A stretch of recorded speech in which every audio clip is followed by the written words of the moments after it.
Hello and welcome to another edition of Theology in the Book of Mormon. Um, for this edition, I'm going to do something a little bit different. I'm not going to address any theological debate so much as a theological frequently asked question, you might say. That is to say, there is an issue that comes up in the Bible, and Paul in particular lays significant weight on it, but many people are confused by it. They don't know exactly what he's referring to. And that is the issue of the personage of Melchizedek. Now, what is interesting about it is that Paul in Hebrews, and we're going to read what he says, is using the story of Melchizedek to illustrate something about Jesus as though the people whom he's teaching, the Hebrews, are very familiar with this. And so when you read it, you feel kind of like I did when I was a kid and I started reading The Lord of the Rings without having read The Hobbit first. You feel like, did I miss, was there a prequel here I didn't know about? Because some of the points that he's making are not clear from the scriptures that we have, or you don't understand why he's using that as an example. So let's first turn to Genesis chapter 14 and read what is known about Melchizedek. It's very brief. The Old Testament does not have a lot about this character. Before I do, let me remind you the history. Abraham is living in the land which we now call Israel, the land which the Lord promised to him, and he has come there with his nephew Lot, who has, he also refers to as his brother, but it's his nephew, and the two of them were both herdsmen and or had big flocks, and there began to be an issue between Abraham's servants, or Abram's servant. He wasn't called Abraham at the time. Abram's servants and the servants of Lot, in terms of fighting over pasture space and water and things like this. And so Abram had said to Lot, "Hey, let's divide the land between us." And so Lot decided to go live down in the valley near the Dead Sea, because it was well watered down there, a city that we now call Sodom. Of course, we hear later more about that in the Sodom and Gomorrah story. But the issue that comes up here in Genesis is that there has been a war with some petty kings. Some group of kings have conquered another group of kings. And there's a little bit of history behind that, but we needn't get into it. The issue is the king of Sodom was on the losing side. And so he was taken prisoner, and Lot. And then Abram gets to hear about this. So let's pick it up in Genesis 14, verse 14. And when Abram heard that his brother, meaning Lot, actually his nephew, was taken captive, he armed his trained servants, born in his own house, 318, and pursued them unto Dan. That is, he pursued this army that had conquered Sodom. And he divided himself against them, he and his servants, by night, and smote them, and pursued them unto Hobah, which is on the left hand of Damascus. And he brought back all the goods, and also brought again his brother Lot and his goods, and the woman also, and the people. So he was successful in this battle, and not only rescued Lot and the people, but also was able to gather the spoils of the army. And the king of Sodom went out to meet him after his return from the slaughter of Chedor Laomer. I'm not sure I'm pronouncing that right, but he was a leader of the opposing army, and of the kings that were with him, at the valley of Shiva, which is the king's dale. And then here's the interesting part. And Melchizedek, king of Salem, brought forth bread and wine, and he was the priest of the Most High God. And he blessed him, that is, Melchizedek blessed Abram, and said, Blessed be Abram, the Most High God, possessor of heaven and earth. And blessed be the Most High God, which hath delivered thine enemies into thy hand. Now, the interesting thing about this is that Melchizedek is also a king of a place called Salem. That was not one of the cities that was involved in this. So they're not there because of the battle, per se. And Melchizedek is not saying thank you, anything like that. But Abram has come there with a reason, and we see the end of verse 20. It says, And he, meaning Abram, gave him, meaning Melchizedek, tithes of all. So he pays tithing to Melchizedek, who was the priest of the Most High God. Now we infer from this he's the priest of the true God. This is not some kind of idol priest or anything like that. And furthermore, Abram not only pays tithing to him, but receives from him a blessing. Now, that is a very brief mention of this person Melchizedek, for him to be so important in the scriptures. Let's turn now to what Paul said about him. Paul is speaking to the Hebrews, and he's trying to convince them. Now, I should mention that we don't really know who wrote the book of Hebrews. All the other letters of Paul, he begins saying, hey, it's me, Paul, writing a letter. Hebrews doesn't begin that way. So when I say Paul, take that with a grain of salt. It could have been somebody else who wrote the book of Hebrews. Whoever it was, the point they're making is that some Hebrews, that is, people who'd grown up Jewish and have joined the church, the Christian church, are now sort of trying to think about go back or bring some more of the law of Moses into their worship. They're not fully into this Christianity thing, and the author of the book of Hebrews is trying to make the point that no, the law, what we've given you here, the gospel of Jesus Christ, is much better than the law of Moses. And for several chapters in a row, chapters 5, 6, and 7, he uses the story of Melchizedek to illustrate this, which is interesting considering this is such a minor story in Genesis. But let's read what he says. In Hebrews chapter 5,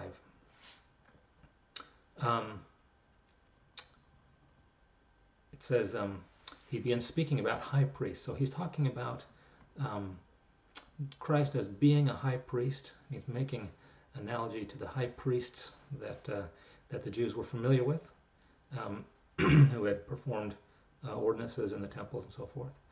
It says, and no man taketh this honor unto himself, that is, to become a high priest, but he that is called of God, as was Aaron. So also Christ glorified not himself to be made an high priest, but he that said unto him, Thou art my son, today have I begotten thee. So we assume he's talking about God the Father speaking to Christ and saying, This day have I begotten thee. And he saith also in another place, Thou art a priest forever after the order of Melchizedek. So the issue being that he's the author of the book of Hebrews, could have been Paul, is using the story of Melchizedek and making reference to something which we don't read in the Gospels, about some incident where God the Father spoke about his Son and saying, Thou, Jesus, art a priest after the order of Melchizedek. And he's being, the author of Hebrews is going to use that to point out how much greater is the law of Christ compared to the law of Moses. Notice in the end of chapter 6 of Hebrews, he's talking about Christ as being the great high priest. In verse 19 it says, Which hope we have as an anchor of the soul, both sure and steadfast, and which entereth into that within the veil. Now, you have to know a little bit about the temple that existed under the law of Moses at the time of Jesus. That was actually the second temple. There was a previous temple. We assume they were built more or less the same way. Inside the temple were several enclosures. There was an outside enclosure, an inner enclosure. The inner enclosure had several compartments, one of which had the table of showbread and the altar on which incense was offered. And then there was a veil, and within the veil was the Holy of Holies, in which the high priest went once a year for one of the most important ordinances of the law of Moses. And the Holy of Holies was separated from the rest of the temple by a veil. Now this ordinance of the high priest going within the veil into the Holy of Holies, what was meant by that in the law of Moses, this was the idea that the high priest was offering intercession for the people, and then he also offered a sacrifice on that day for the forgiveness of sins for the people. So the author of Hebrews is saying, hey, we have Jesus, a high priest, who also enters within the veil. That's why we have hope. Verse 20 says, whither the forerunner is for us entered, even Jesus. So Jesus entered within the veil, made an high priest forever after the order of Melchizedek. Again. So, and now he's going to talk about how much greater Christ is than the other high priests. So one is he's going to repeat that history.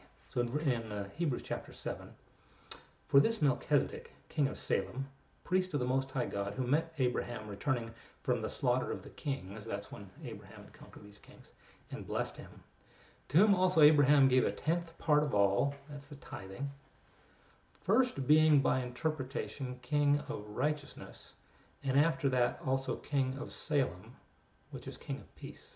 Now that's interesting. The version of Genesis says that Melchizedek was the king of Salem. It says here also that he was the king of righteousness, and that even the king of Salem means the king of peace, apparently. Then it goes on to say something, without father, without mother, without descent, having neither beginning of days nor end of life, but made like unto the Son of God, abideth the priest continually. Now that verse is tough. There is, because it sounds like this guy Melchizedek doesn't have father or mother. That's one interpretation. So people have wondered, who is this person? I would suggest there's another way to view that, and that is that the office that he held, being king of righteousness, king of Salem, king of peace, that is without father or mother, having neither beginning of days nor end of life. And that whoever occupied that was made like unto the Son of God, abiding a priest continually. That's my spin on that, but take that for what it's worth. Verse 4, now consider how great this man was, unto whom even the patriarch Abraham gave the tenth of the spoils, that is, paying tithing to him. And verily they that are the sons of Levi, who receive the office of the priesthood, have a commandment to take tithes of the people according to the law, that is, of their brethren, though they come out of the loins of Abraham. So he's saying, well, tithing, we know about that, right? And under the law of Moses, you were supposed to pay your tithing to priests who came from the tribe of Levi. They were descendants of Levi. But of course, Levi was a descendant of Abraham.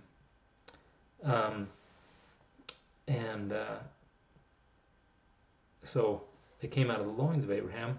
But he whose descent is not counted among them received tithes of Abraham, and blessed him that had the promises. That is, this person Melchizedek. Abraham paid tithes to him. And he wasn't from the tribe of Levi, because there wasn't any Levi yet. So he had priesthood before there was a tribe of Levi, before Moses lived. So before the law of Moses. And blessed him that had the promises. That is, Abraham had already received promises of God, had already spoken to the Lord, and the Lord promised him, all these great things. And yet he still receives a blessing from Melchizedek. It means that Abraham considered Melchizedek a very important representative of the Lord. Because this blessing thing, notice in verse 7, and without all contradiction, the less is blessed of the better. So Abraham, having spoken to the Lord already, decides he should receive a blessing from Melchizedek. And the author of Hebrews is saying, isn't that weird? You would think that Abraham, already having received promise from the Lord, would be blessing other people. People would be coming to him for a blessing, not him going to them. If, therefore, perfection were by the Levitical priesthood, meaning the priesthood that was held by those of the tribe of Levi, for under it the people received the law, what further need was there that another priest should arise after the order of Melchizedek, and not be called after the order of Aaron? That's a little confusing. Levi was one of the 12 sons of Jacob, who was a grandson of Abraham. So it wasn't right away that Levi and his descendants were given the priesthood. It was under Moses, which was several hundred years later. And Aaron, Moses' brother, was of the tribe of Levi, and the Lord told Moses, give the priesthood to Aaron and his sons and all the Levites.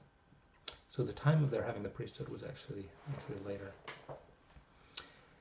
So what the writer of Hebrews seems to be saying is that if in fact the law of Moses was wonderful, was great, did everything that a person would need, we had priests and pay tithing and all that kind of stuff, why would there have to be another priest after the order of Melchizedek?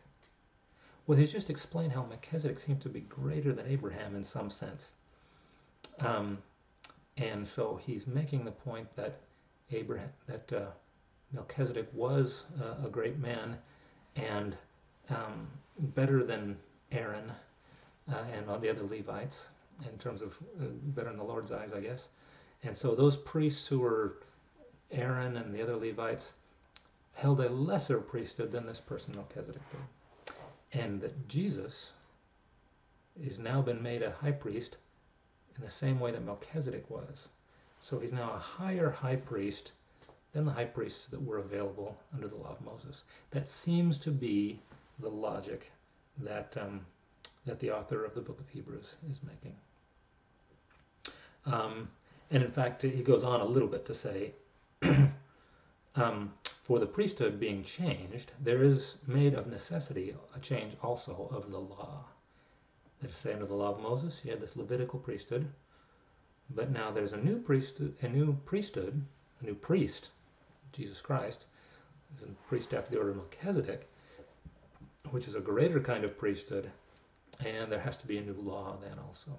That is, the law of Moses was administered by those who held the Levitical priesthood, and this law of the gospel of Jesus Christ is administered by a high priest of the Melchizedek sort, you might say.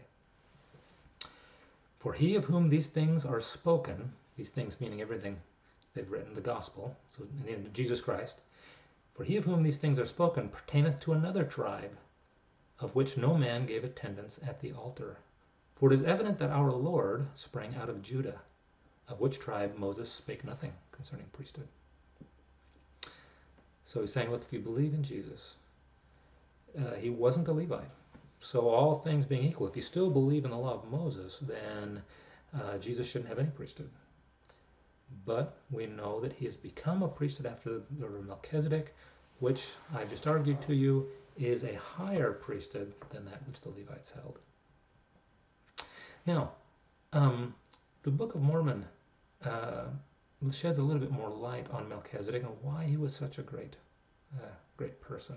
So let's read what from Alma chapter 13.